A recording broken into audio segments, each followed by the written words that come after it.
Okay, so when you say to me, just so casually, I'm relying on the dead people here, who are you talking about? I'm talking about Amelia, um, Fred, and George. They're talking to you? Yeah, they're saying that's not them. Welcome to Seeing Dead People, the slow burn storytelling podcast where our host, Nicola, challenges her psychic friend Darcy to communicate with the dead and unravel historical ghost stories, unsolved true crime mysteries, and all things paranormal. If you want to be spooked, amazed, and entertained, stick around for an astonishing, deep dive convo with the spirits on the other side.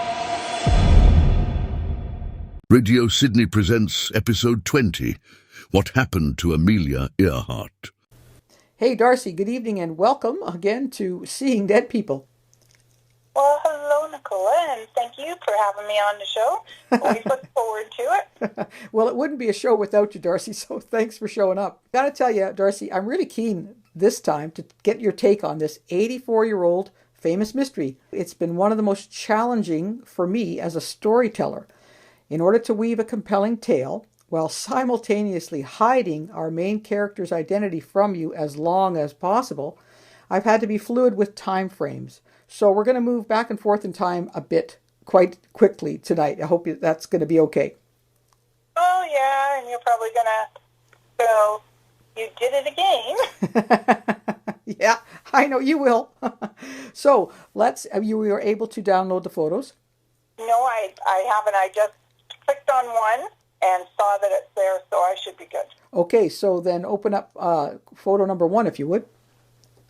It's an island. It's an island. Yes, it's an overhead Google map shot of a small island. And if you look closely, you'll realize that there's a large lagoon in the middle and land and beach around the outside edge. So are you getting any initial vibes? Oh, you're really going to hate me here. What are you going to say? First of all, I thought of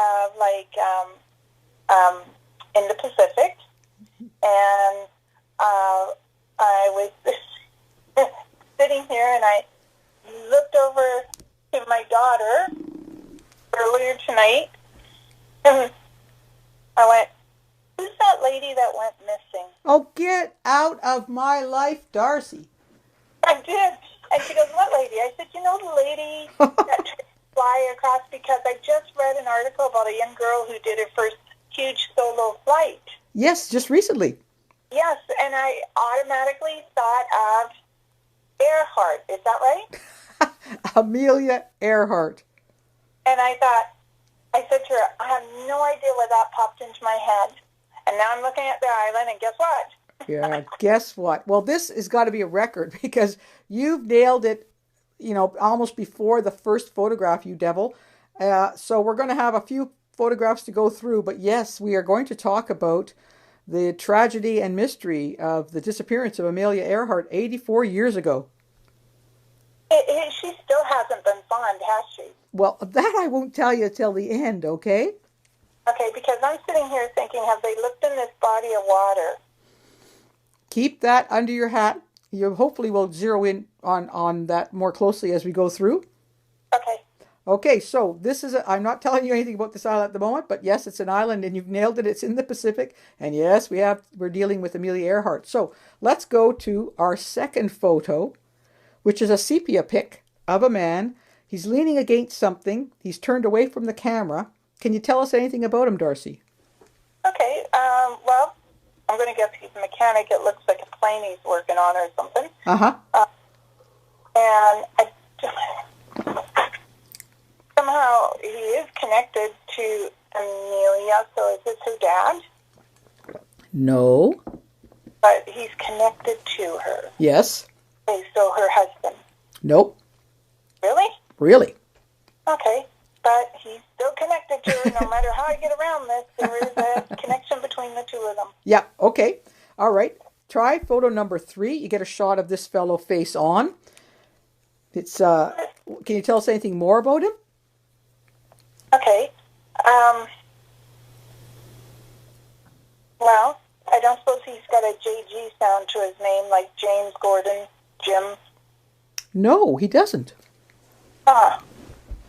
Would you know whether or not there's someone connected to her that would have a James Jim Gordon sound? Well, let's just hold that, okay? Okay. Well, to me, he could be a trainer.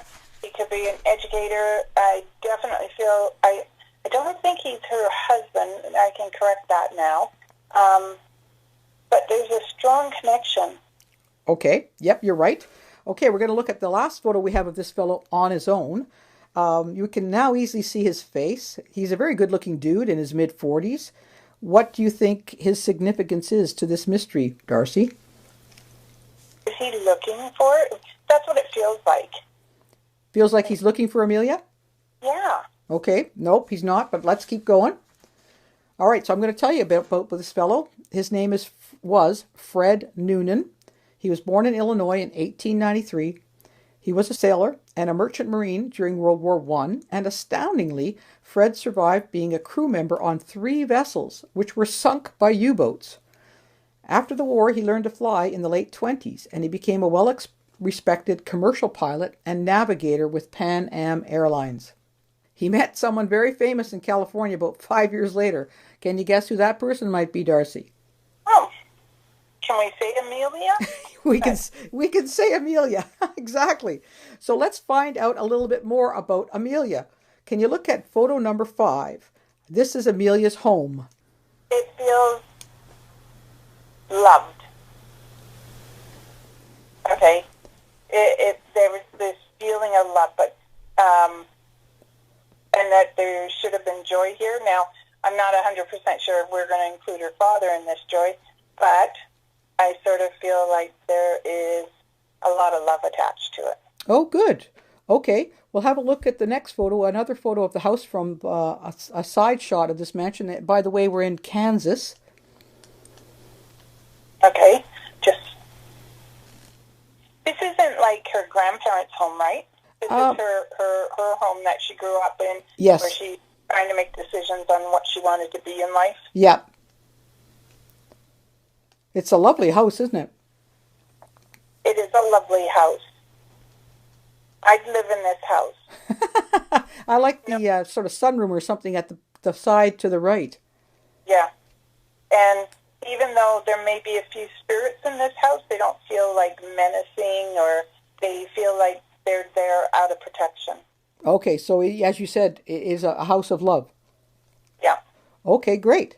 Well, then look at photo number 7. This is kind of interesting. It's her palm print. I know you're not a palmist, per se, but this was taken by a well-known palmist in 1933. So this is Amelia Earhart's hand, right hand. Now, I know a little bit about heart lines and head lines. At least I've heard about them when folks read palms. Do you see anything in this large, long fingerprint? Well, when I'm looking at her hand, the first thing I would have said is that she will live a dual life, okay?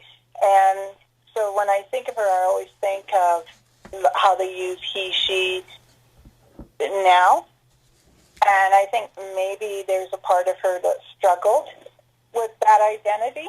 And it shows a break in her lifeline, but it also shows the M, which to me means she could have leaned towards marriage, all right?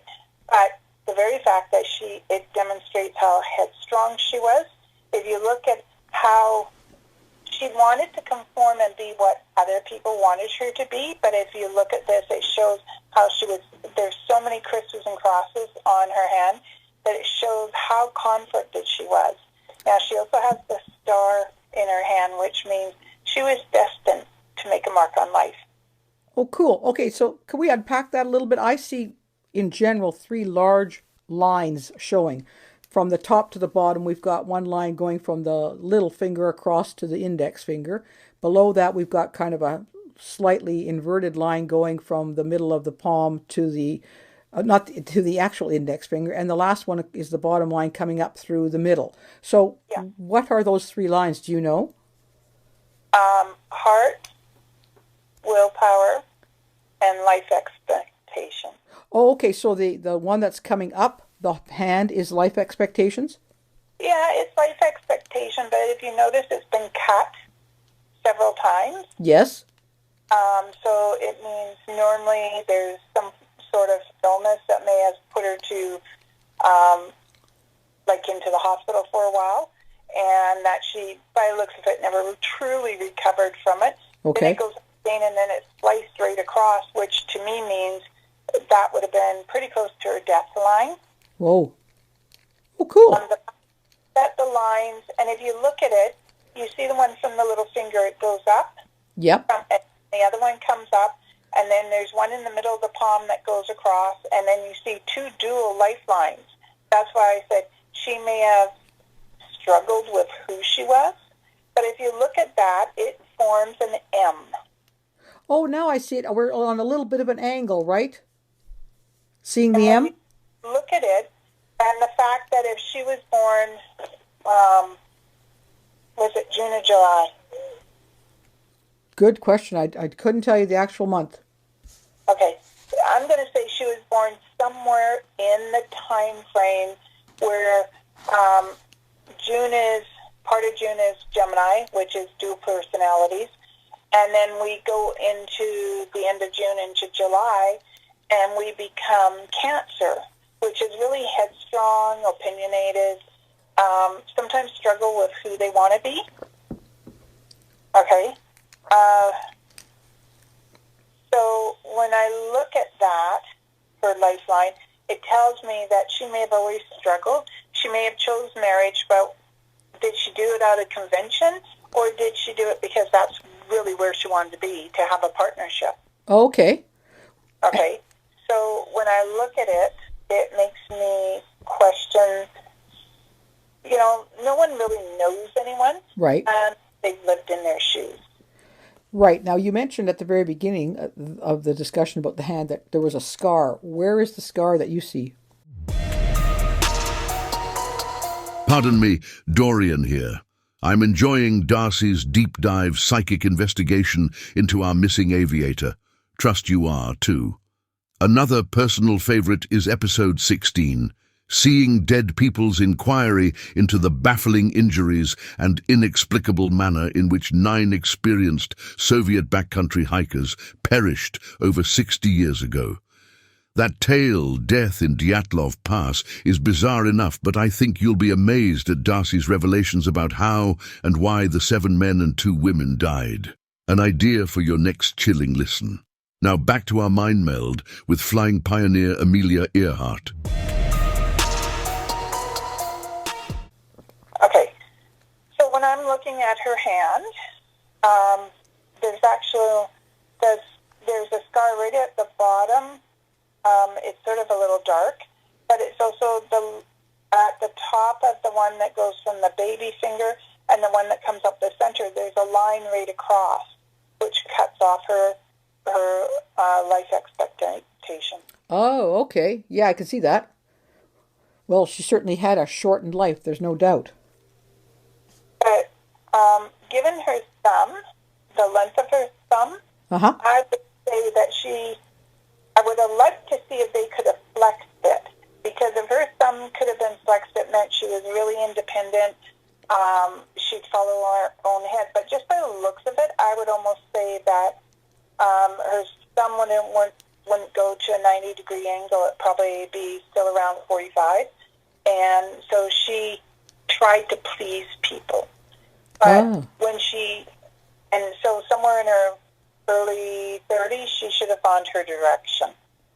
Okay, well, that pretty well fits to us, to our storyline, and we'll keep on going, you'll see.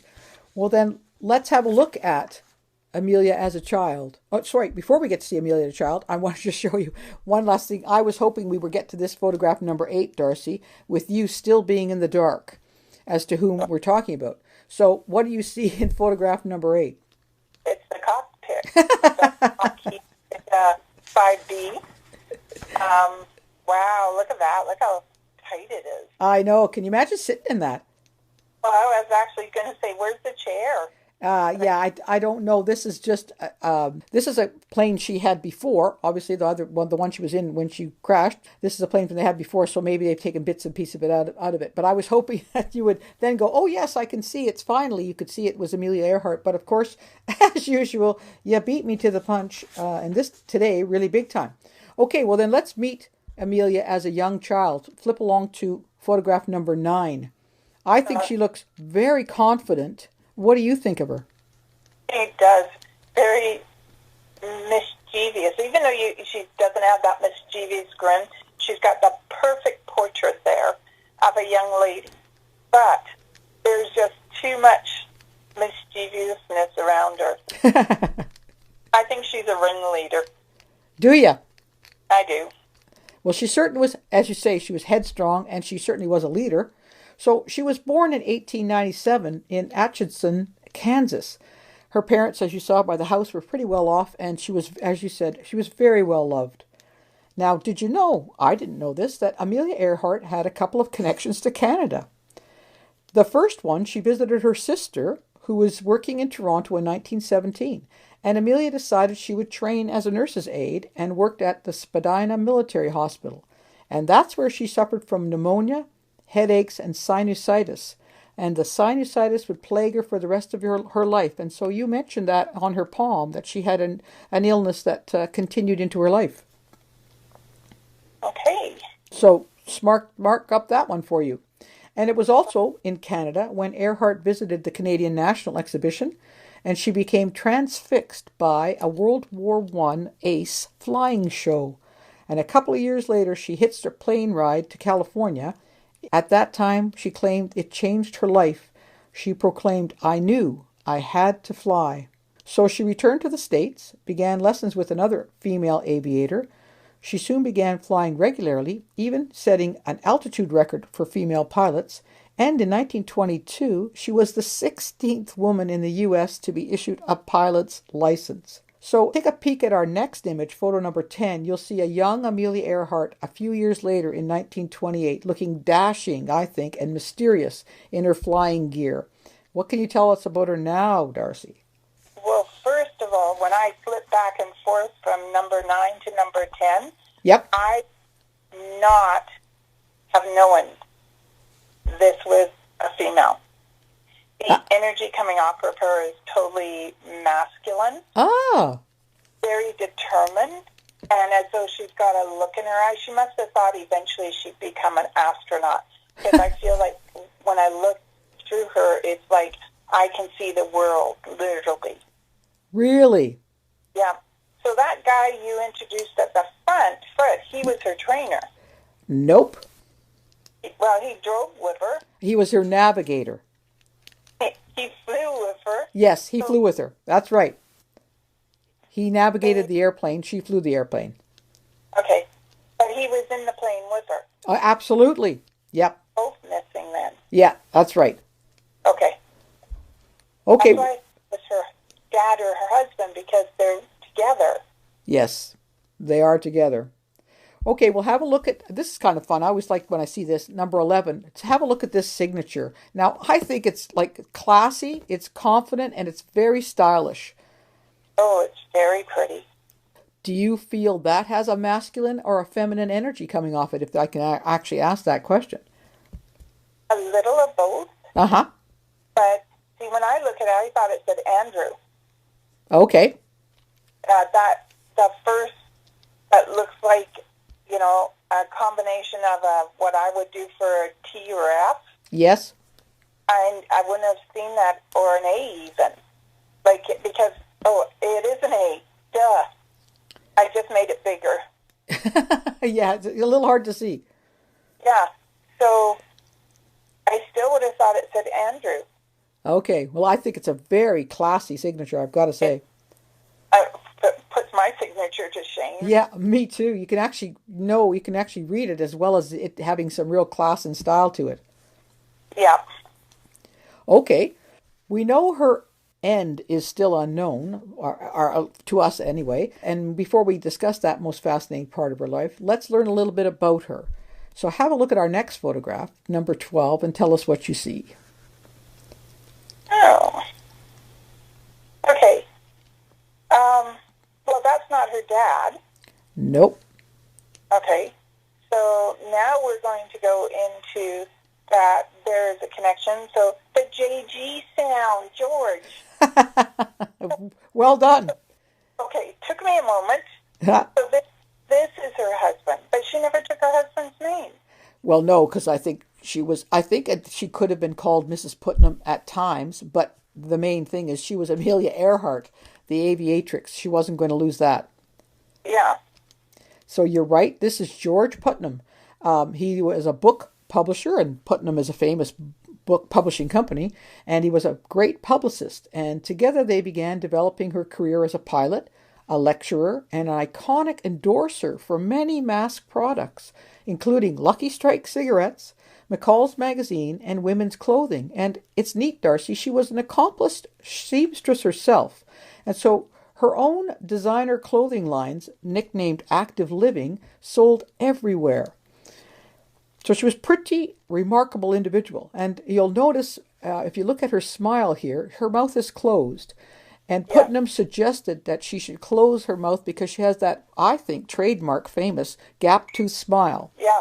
Here she looks young and beautiful and carefree almost. Yes, she sure does. Now, I like to learn a little bit more about this high-flying couple, so have a look at photo number 13, Darcy, while I fill you in a little bit, and then you can tell us what you see here.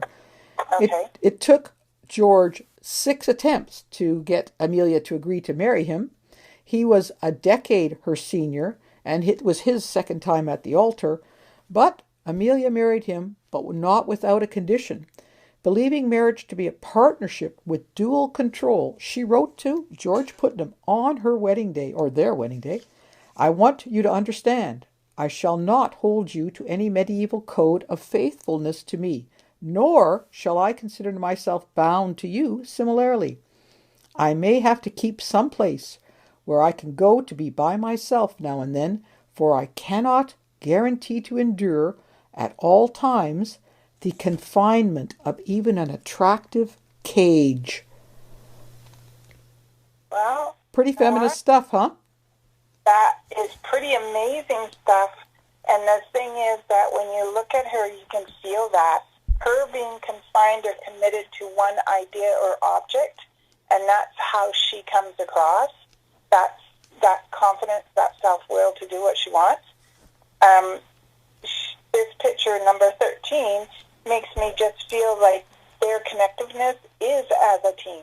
Yes, they do. That I even get a sense of that. They seem like equals.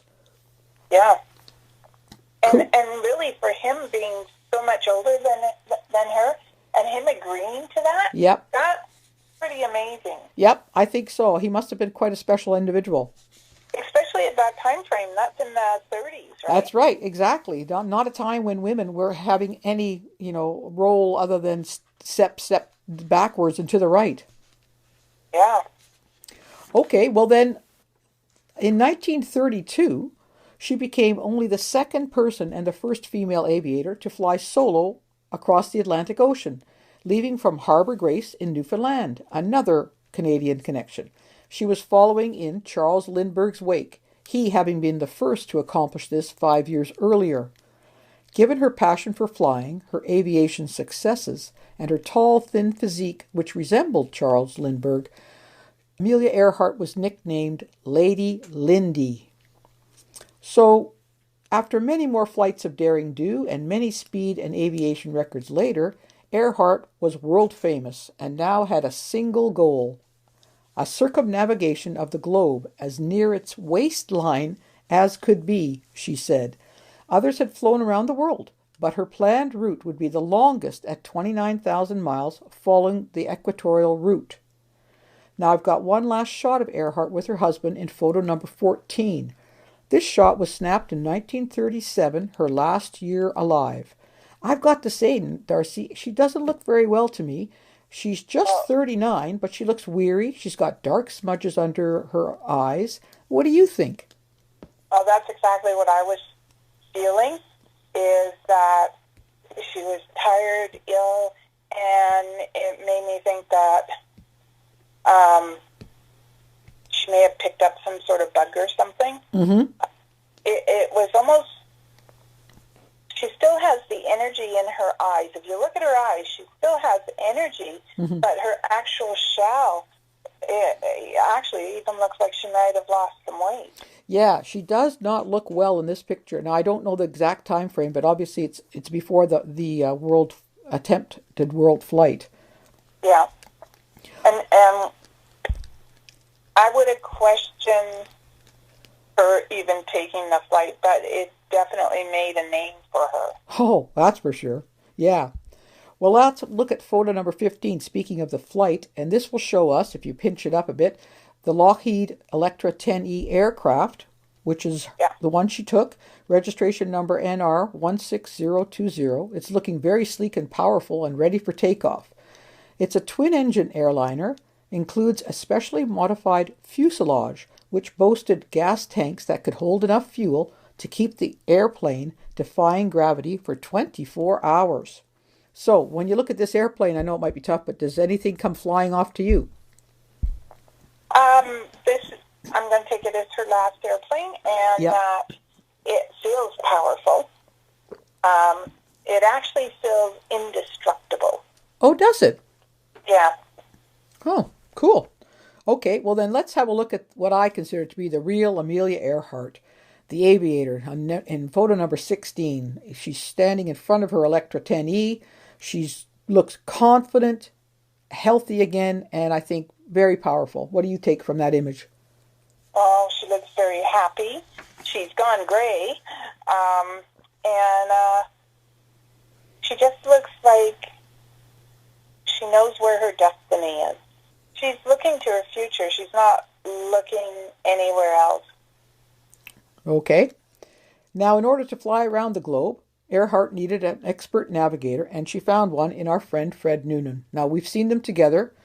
If we look at number 17, in front of their Electra 10E, sometime before June 1937. We've seen the crop version of Fred in this shot as our photo number 3.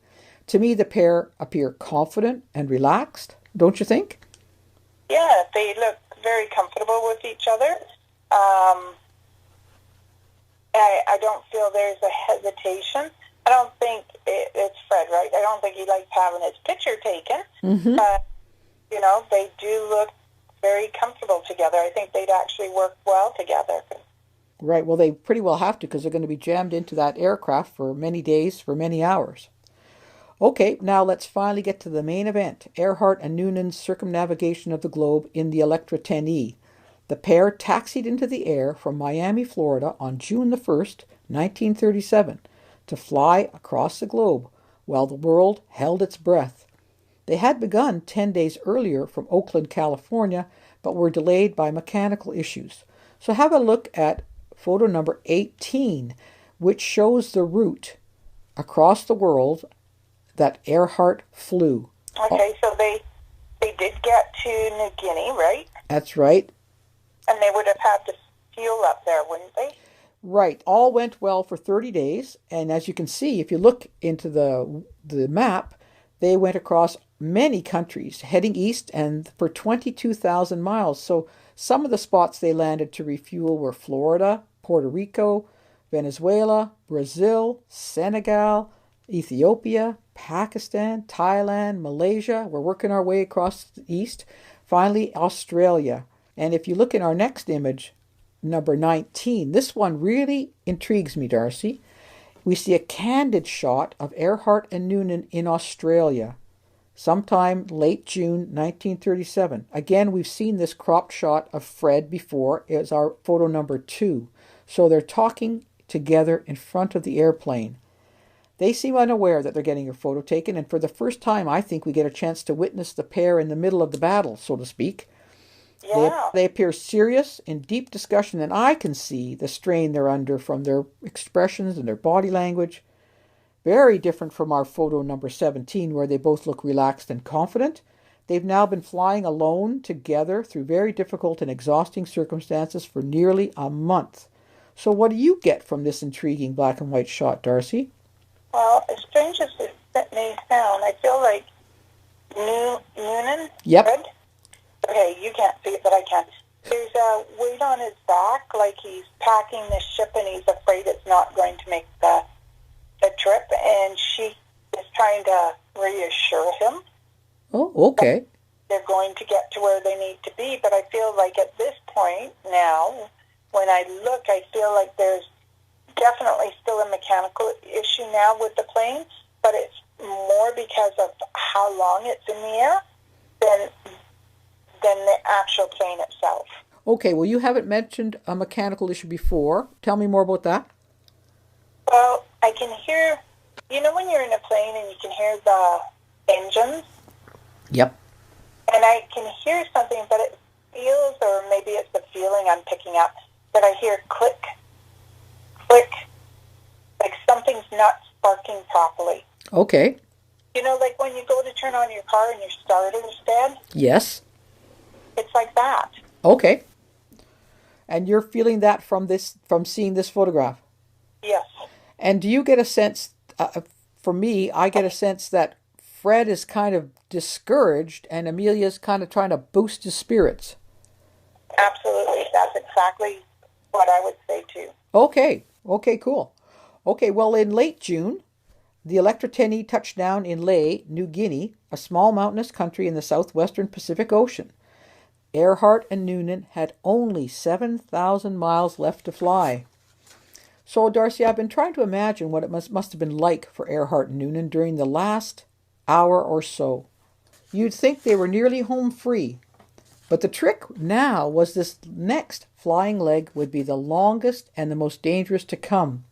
They had to fly 2,550 miles, find and land on a tiny speck of land in the Pacific Ocean called Howland Island in order to refuel and prepare to continue with their global route via Hawaii. Now, Howland is located roughly halfway between Hawaii and Australia, so there's really no land mass in between. There's no room for error here. So we have the last shot of the Electra 10E with Amelia at the controls and Noonan at her side navigating as the plane taxis down the dirt runway in Lae, New Guinea. Now, I know it's a really fuzzy shot, Darcy, and you can't see into the cockpit, but can you catch any information from photo number 20 as the pair fly for the last time lifting off? I feel ecstatic. I feel like, yes, we're almost there. It's like, the last 5 minutes before you come home because you're so exhausted. But you're going to get there. Okay. So you feel they feel confident? Yes. Well, Howland Island is nearly impossible to spot from the air. So Noonan was going to have to find it using celestial navigation. He was very talented at that. But they weren't just depending on his talents there. They actually had additional help waiting for them from the U.S. Coast Guard vessel called Itasca. This vessel was stationed at sea near Howland Island for this exact purpose. Now, to give you a sense of this challenge, Darcy, check out photo number 21. It's a map of the Pacific Ocean, a close-up of Papua New Guinea, and the Electra 10E's expected flight path to Howland Island. As you can see, there's a heck of a lot of blue water out there with very few dots of green land. Now, something terrible went wrong early on July 2nd, 1937. At 7:40 a.m., after 18 hours of flying, Earhart radioed the U.S. Coast Guard vessel Itasca saying, "Running out of gas. Only 1/2 hour left. Can't hear at all." 2 minutes later, Earhart messages the Itasca, "We must be on you, but cannot see you. Gas is running low. Being unable to reach you by radio. We are flying at 1,000 feet." Now I am trying to imagine what it must have been like to be Earhart and Noonan during that last hour or so. She had been at the flight controls, Darcy, non-stop for 18 hours, with Noonan non-stop charting their path alongside. Of course, they were both exhausted, uncomfortable, trying desperately to quench the unquenchable sense of rising panic.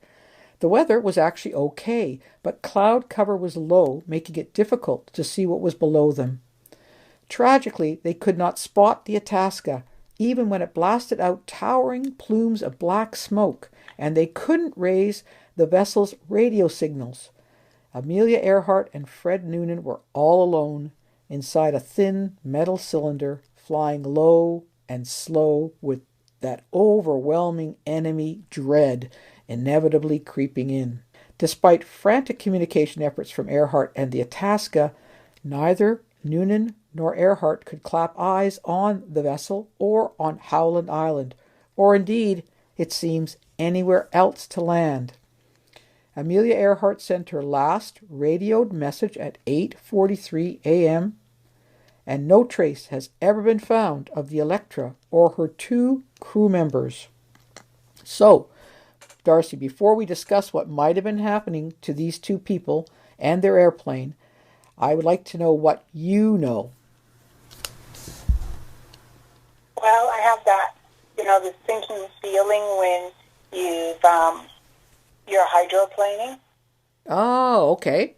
You're trying to keep the car in the right direction, the steps necessary.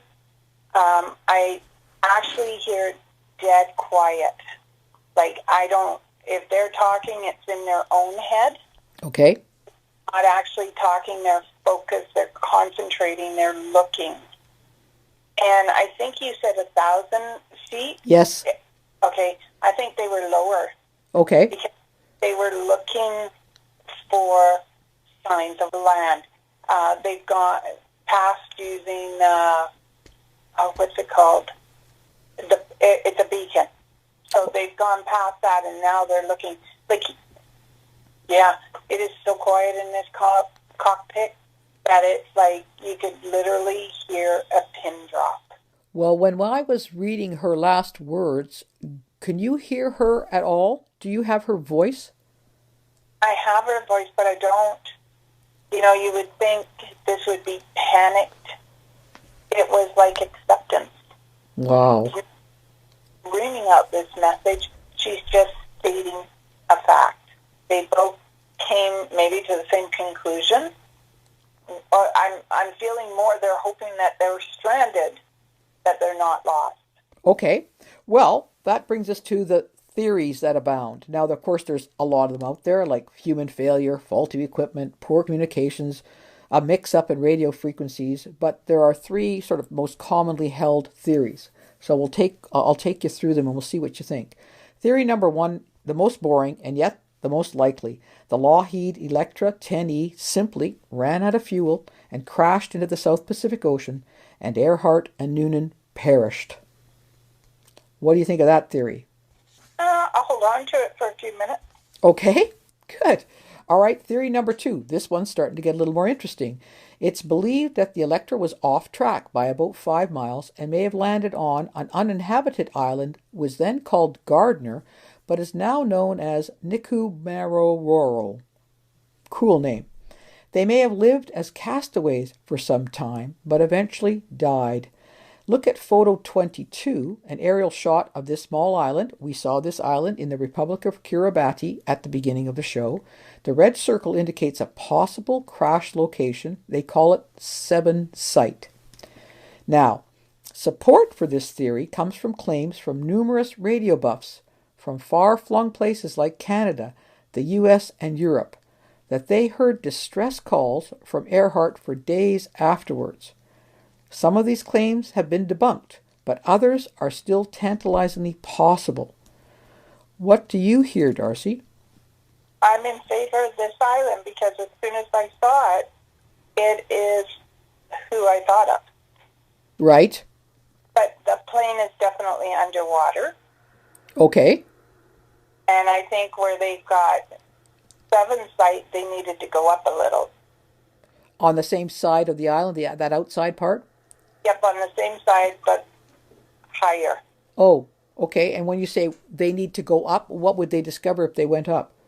Well, they may have found some wreckage, and I would have said that because they didn't look at this island until years later. Funny, I sort of feel like she might have lived longer than Fred. Oh, okay. Well, do you hear any distress calls? I definitely hear voices. So, yeah, I'm going to say yeah. Okay. Supposedly, there are 120 known reports of radio signals suspected or alleged to have been sent from Earhart's airplane from July 2nd through to July 18th, which is when the official search for the airplane and her crew ended. Now, experts have determined that 57 of these reported signals are credible, whatever that means. That theory is that Noonan and Earhart crashed, somehow got to this island or crashed on the island.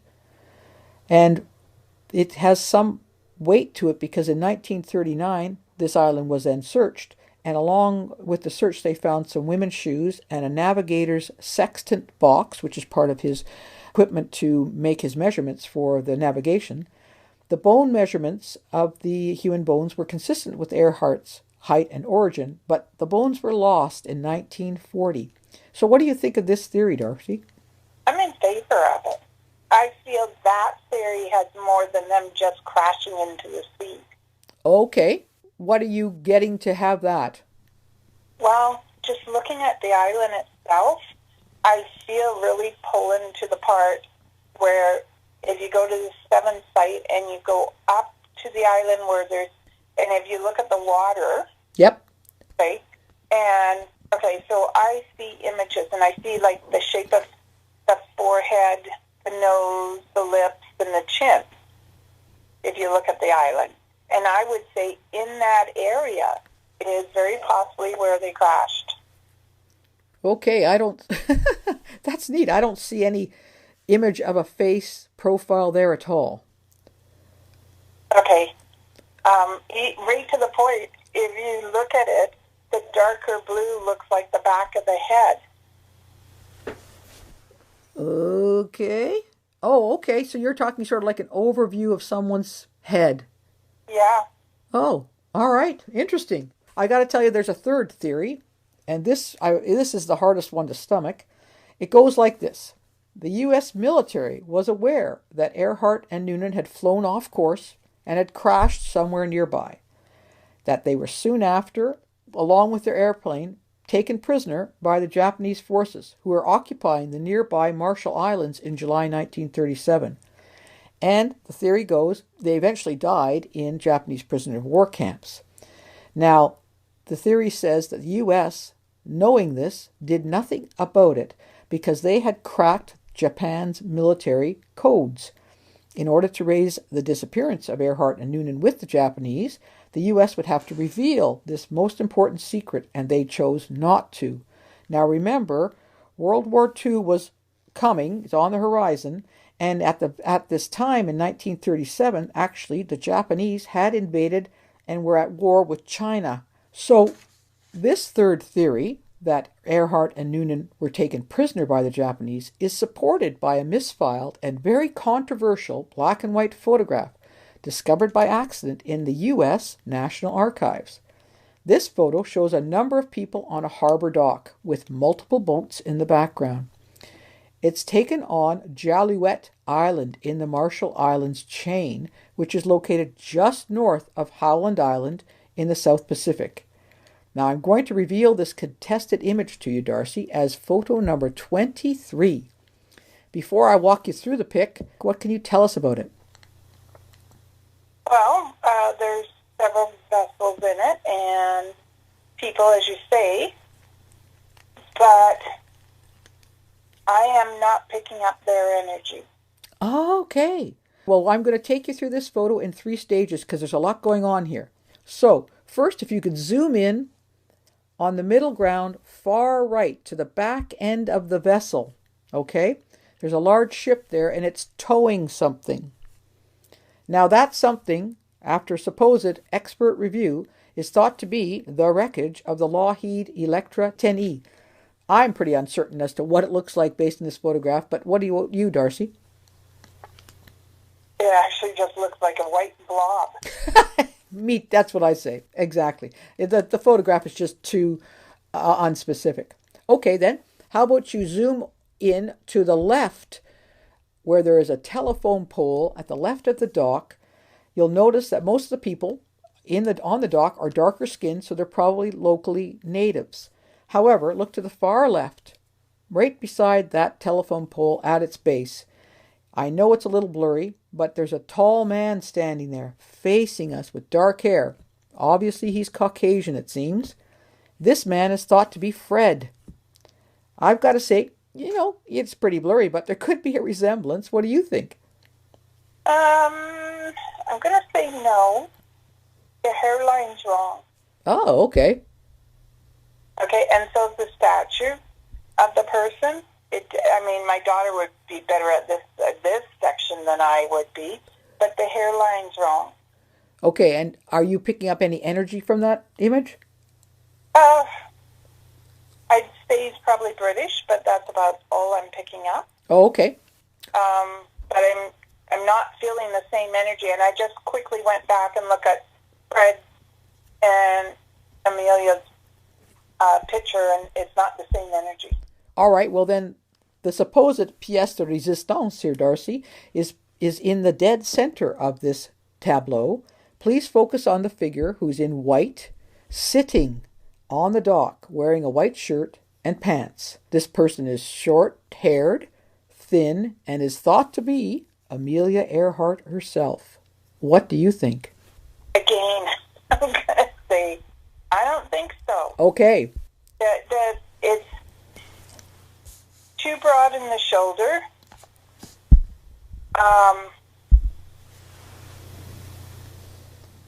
And the light reflection off her face could just be that. Mm-hmm. It's reflection which makes her look white, because if you look, there's that white strip and then it looks like she's a little darker. No, not the same energy. Okay. No matter how I do it, not the same energy.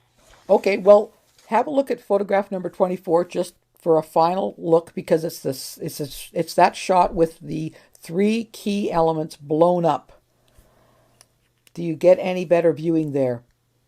Well, the one on the back of the vessel, it actually looks like a person with a head on it. It could be, I guess, the body of an airplane and a wing sticking up on the side, and another on the other side, the left-hand side, the wing kind of going up in the air. I don't know. I don't know, but there's too much blurriness to really pick up, but I keep hearing no. And I'm not relying on myself. I'm also relying on the dead people here. And I keep hearing no, it's not them.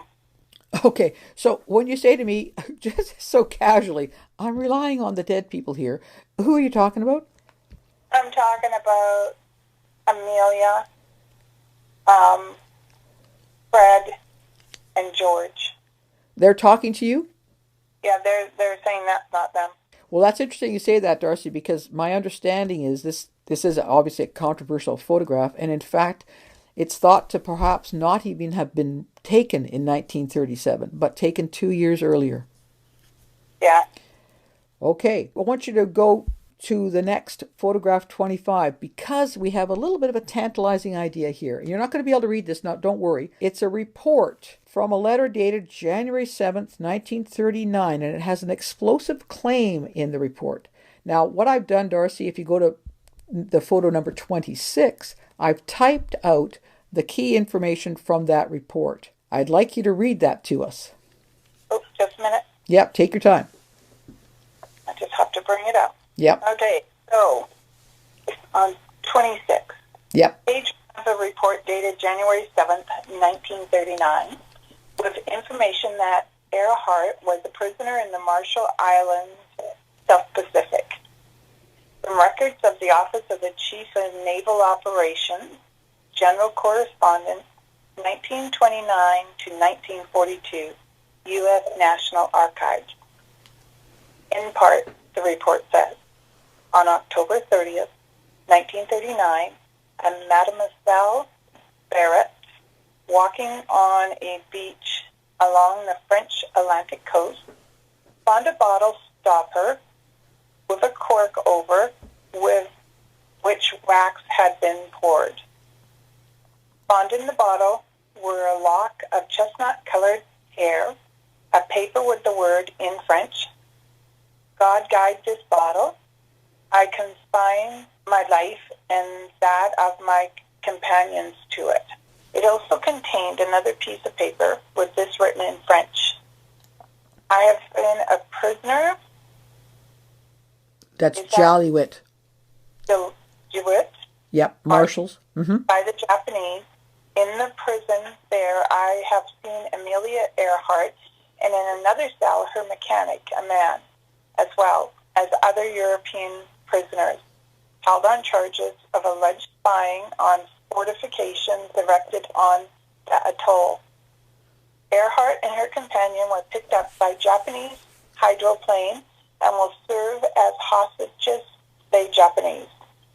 Later on, the writer adds, the hair is Miss Earhart's and will prove the veracity of the story, and I've seen Amelia Earhart supposedly dead. Okay, so what do your 3 companions there say about this? Okay, I still hear no. Oh, you still hear no? I still hear no. They were not held by the Japanese. Okay. Well, that's amazing. So what are they telling you then what happened to them? That they died that basically they survived for a few years, not enough food, and died. That he was injured. She was, but not to the same extent, and she outlived him. Now, you said they lived, you think, for years or months or days? I'm going to say at least 2 years. Well, how do you get a sense of a time like that? Well, the hard part for me, I'm bad with time. I see the 2, but I know it's not 2 days. I know it's not 2 weeks. It doesn't feel like 2 months, so now I have to go to the 2-year mark.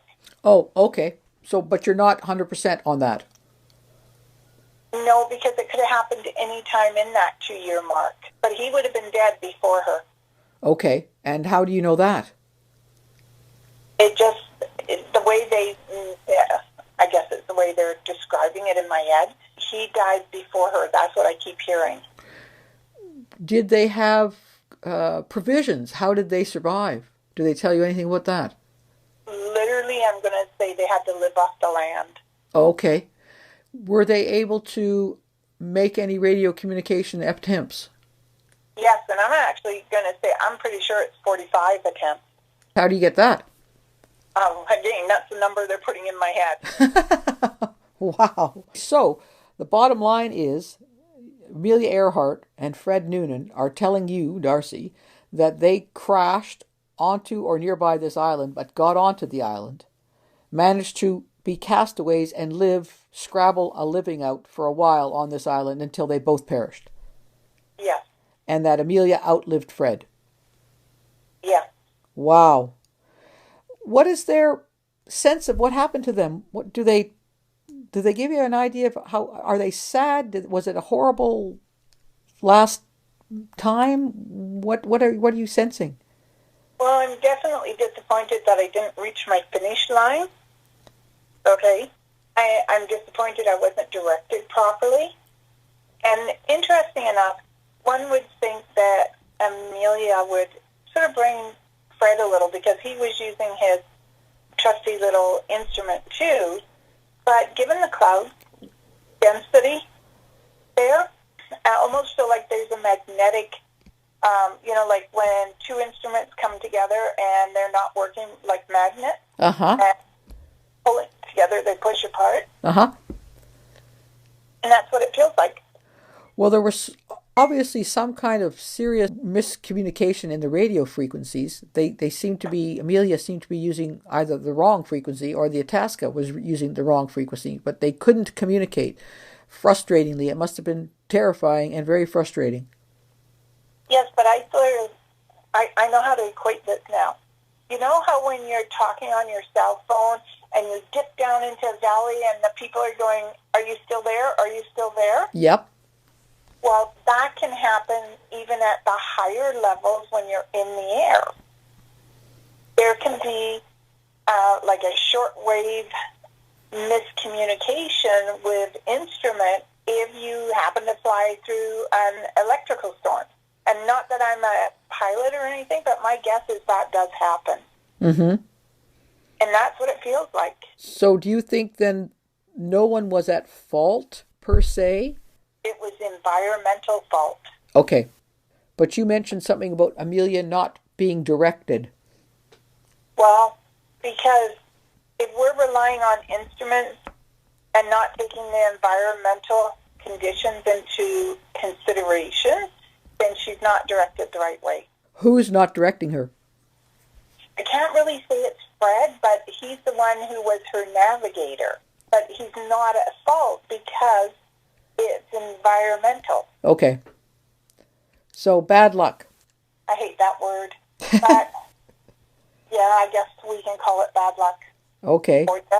Or we can call it destiny. Destiny, yes.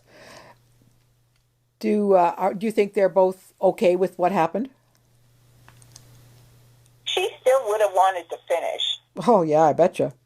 Okay. But I feel from her that she had a good life. And this was just the icing on the cake. Okay. Well, I think that's a good way to end it, because I think the last word should come from our female flying ace, feminist, legend, hero, icon, and of course the world's most famous missing person. Amelia Earhart herself once perfectly summed up her passion by claiming, "Flying might not be all plain sailing, but the fun of it is worth the price." Unfortunately, Amelia Earhart and Fred Noonan paid the ultimate price, didn't they? They did. So, Darcy, I want you to look at our last photo as we leave the South Pacific today. Photo number 27. It's a shot of Amelia turning back to look at us from the cockpit of the Electra 10E, looking, I think, confident and happy. And maybe she's home. What do you think? I do believe she is. This would be the way she'd want to die. Yeah. Well, she did, didn't she? Yeah. Amazing gal. When you think of it, as you said, just recently someone has just flown around the world solo. It took, I think, 60 or so years before someone actually did what she had tried to accomplish. Yes. Pretty remarkable woman. Yeah, I think she is too. What do you think of her as a personality? I love her. She's outgoing. She thinks outside of the box. She's not a cookie cutter. And she's willing to take a risk. Oh, God, is she ever. And how about Fred? He seems to me a little quieter, a little more reserved. That's exactly how I would describe him. And I think that's why they made such a good team in the air. He was her conscience. Oh, explain that a little bit more. Well, you know, if she was a little rash or something, he would be the person to point out the realistic aspect of what she needed to do. Oh, okay. So they were a good yin and yang. Yes, they were. Does he feel the irony of surviving 3 boats sunk during World War I to die in an airplane over the South Pacific? But it's not an irony because the 3 boats were, you know, places he should have died. But this would have been his choice because this is more his lifestyle than being trapped in a boat. Okay. The cloud is like freedom. None that any of us truly experience unless you've been behind the rudder of a cockpit. There's something about it, and what I feel is like they will always fly. Even now, they are still flying. So like she said, it was worth the price. Yep. Okay, great. Oh, well, thank you, Darcy. That's really interesting, and I just have to say kudos to you for nailing it within the first, I don't know what, minute and a half. Really threw me a bit there. It was such a... I worked hard to try to keep it away from you, and darn it, I didn't even get a chance to hide her.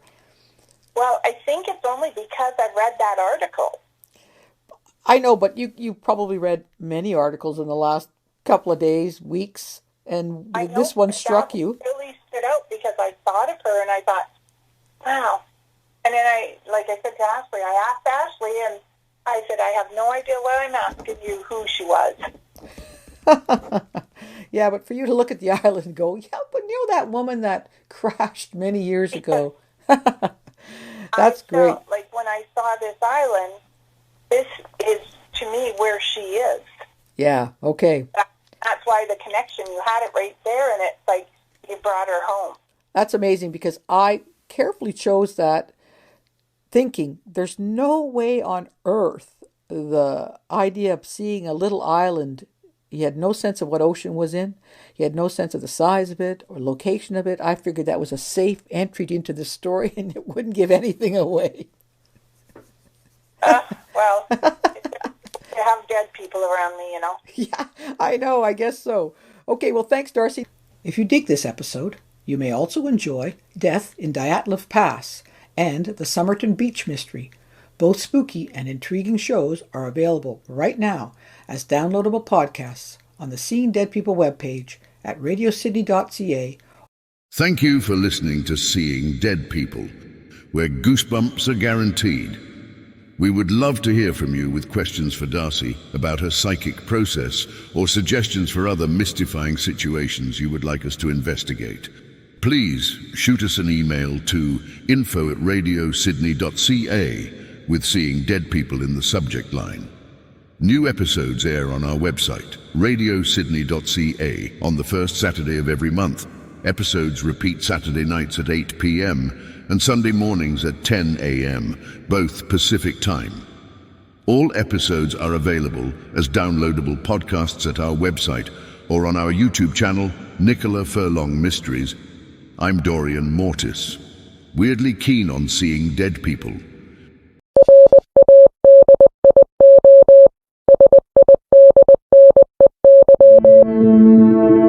This has been a program of Radio Sydney.